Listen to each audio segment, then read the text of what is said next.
আর্জেন্টিনার হার নাকি ছিল এক সাধারণ নাটক। ম্যাচ শুরু হওয়ার ঠিক আগেই ড্রেসিং রুমের আবহাওয়া ছিল থমথমে।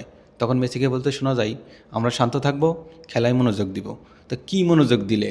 আর খেলা শেষে তোমাদের Y coach me duele el সাকলোনি তো alma. কাঁদতে কাঁদতে বলল, আমাদের সাথে যা হয়েছে সেটা বলার মতো না। যে ভাই কী হয়েছে?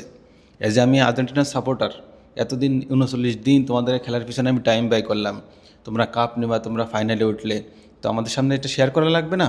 আপনারাই বলেন না, আপনি যে আর্জেন্টিনার সাপোর্টার, আপনার কি জানতে ইচ্ছা করে না যে আসলে কী হলো? যে দল খেলায় প্রতিটা খেলায় কতটা আক্রমণাত্মক মানে অ্যাটাক করে গোলটা দেয়, আপনার তো নিশ্চয়ই দেখছেন। আর ফাইনালে এসে একটা অ্যাটাকও তারা করলো না, কেন করলো না? প্রশ্ন আসে কি নেই ভাই?